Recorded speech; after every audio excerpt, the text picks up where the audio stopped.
Hi everyone! Welcome to the Empath Tarot. It's another love reading, timeless and general. Take what resonates lang po. Maybe some part of the reading makaresonate kayo, some part of it hindi. Totally makaresonate parang kwento ninyo ito or hindi naman kaya dahil maraming mga energies, iba't ibang mga love connections at mga sitwasyon. Pero tingnan natin ngayon, sa mga panahon na to, ano ba yung current thoughts and feelings ng person mo? Ano ba yung nais niya sabihin sa'yo? Ano ba yung nasa isipan niya towards you? No, so kahit na wala kayong contact, naiisip ka ba niya? Ano ba yung mga nais niya sabihin sa'yo? Tingnan natin. Spirit guys, send me messages. Ano ba ang nais sabihin ng person nila sa mga panahon na to? Ano ba nangyari sa kanilang connection? Yan. Tingnan natin itong tatlong apat pala. I don't react when people mention you. Yan. So, maaring pinag-uusapan ka pa rin. Pwede na mga friends ninyo, common friends ninyo, mga nakakakilala sa inyo. So, hindi na lang siya nagre-react. You were the best thing in my life. Ikaw naman pala ang napakagandang bagay na nangyari sa buhay niya. I wish I could take back my words. Ayan.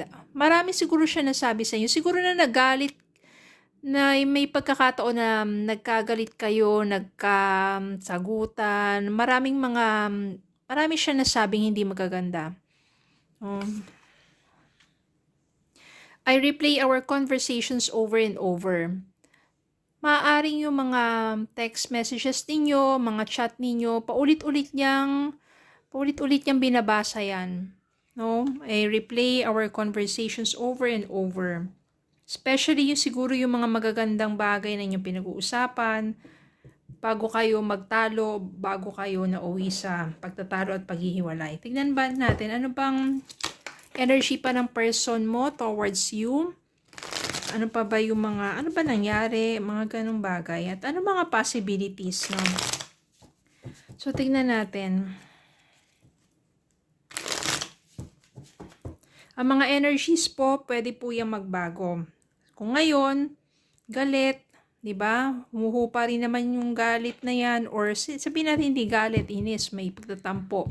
So, humuhupa rin naman yan. Tapos nagiging nare-realize mga pagkakamali, nagiging maayos, diba? Kaya ganun yung mga energies. Nagbabago yan. Ngayon, may hatred.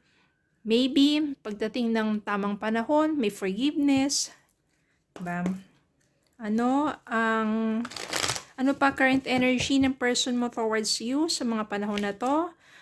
Ano ba nangyari or yan.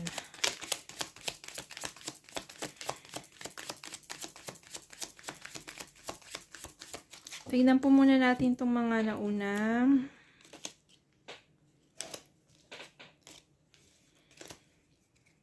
Five of Cups.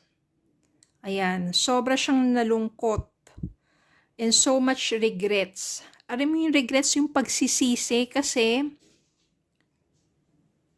nawala ka. Nang hinayang siya ng husto na nawala ka sa buhay niya. Two of Cups. Mahal ka pa rin ng taong to. Meron pa rin siyang damdamin para sa'yo. Kaya nga, you were the best thing in my life. May mga bagay lang talaga dito na nangyari siguro, tapos nagkaroon ng hidwaan at hindi na naresolusyonan or hindi na naayos, kaya siguro kayo nagkatampuhan at lumaki ng lumaki hanggang sa nagkahiwalay. Five of Swords. Ayan. Parang sumurrender na lang. Yun yung nangyari sa relationship ninyo. Hindi nyo naayos, pareho na kayong sumurrender. No, parang wala na. Nawala na kayo ng pag-asa pa. Judgment. Etong judgment dito, ibig sabihin self-evaluation to. So, ibig sabihin ng judgment yan, magigising din naman at magkakaroon ng realization, ikaw at yung person mo, especially yung person mo dito, kaya nga meron siyang regrets, meron siyang pagsisisi. Sa mga nasabi niya sa'yo, ayan no, I wish I could take back my words. Queen of Cups. Mahal mo pa rin siya. So, nararamdaman ko dito that you still love this person, you still has feelings for this person. Ganon din siya sa'yo. Dahil, Four of Cups dito, wala siyang ibang naiisip kundi ikaw lang. Kahit meron siya sa paligid niya, ikaw lang ang tanging iniisip niya. Kaya nga nagsisisi siya dito, I wish I could take back my words.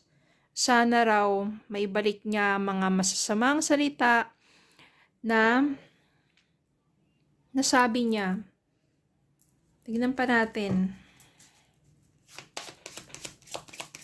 Other messages sa Spirit Guide.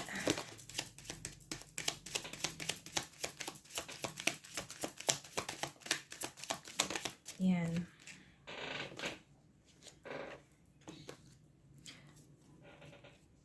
Ten of Cups. Malakas pong energy dito ng mga water sign. Kasi merong 2 of Cups, Queen of Cups, 4 of Cups, 5 of Cups, 10 of Cups. Maaari dito ang gusto niya magkaroon ng pagkakataon na itama ang kanyang mga pagkakamali because nandun yung so much regrets yung lubos na pagsisisi sa part niya. At gusto niya na magkaroon ng happy family with you. 2 of Wands dito. So, nandun pa rin siya sa mga panahon na choice. Pwede naman kasing lumayo na siya o pwede rin naman dumating yung time, pagkakataon na mag-reach out siya sa'yo because this person miss you so much. Ang tindi ng pagsisisi, yung nararamdaman niyang pagsisisi sa ngayon. And 9 of Cups. Maybe this will be wish fulfillment para sa inyong dalawa. Maaring yung mga minamanifest ninyo na muli kayong mag-usap, minamanifest ninyo na muli kayong magkita, magkaroon ng kapatawaran, or maybe clarity.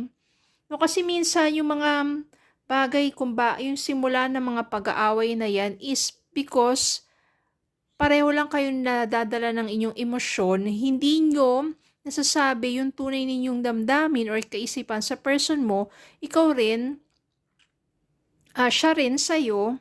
Kaya ang nangyayari, nagkakaroon ng mga misunderstandings. Tapos yung misunderstandings na yun, lumalaki hanggang hindi na naayos ang inyong problema at yun na nagiging dahilan ng inyong paghihiwalay. Pero dito, yun nga, lumalabas dun yung mga masasamang salita. No? Pero kasi pag nabitawan na yan, masakit talaga Hindi talaga mababawi basta-basta Kaya ang pinakamaganda dito, kung meron kayong pagkakataon na magkausap, no, heart-to-heart talk dito, forgiveness and acceptance, then it will be a wish fulfillment para sa second chance and it will lead into a happy marriage. Hindi naman kasi lahat yung parang niloko or minsan sa inyong dalawa lang yan Marami siya yung ego niya o pride, diba? Yung mga ganong bagay, pataasan sa ng pride. Imbis na parang parehong maging mapagkumbaba para magtulungan, para magkaroon ng more understandings, ang nangyayari, pride. Pero, mahal nyo pa rin ang isa't isa. You were the best thing in my life. Sabi niya nga. Wish fulfillment and marriage. Let go of the need to control. Allow the situation to unfold naturally. May mga bagay na we can't control.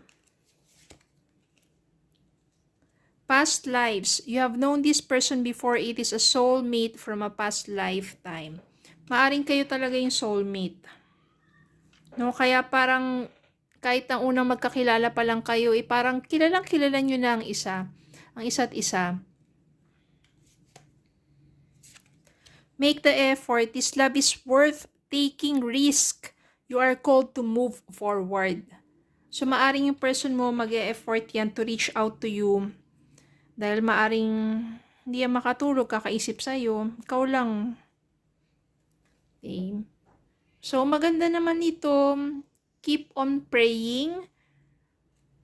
Pag kayo'y muling nagkausap at nagkapatawaran and there is acceptance, wag nang ibalik yung nakaraan. Magsimula kayong muli na parang bago kayo magkakilala. Pero syempre, dala-dala na yun yung lessons ng nakaraan. Okay? Para mas maging maganda ang inyong future. Nothing is impossible with love. Okay, so yun lang po. Maraming salamat po for watching. Please don't forget to like, share, comment, subscribe, follow me on Facebook and YouTube. Have a good day po and God bless.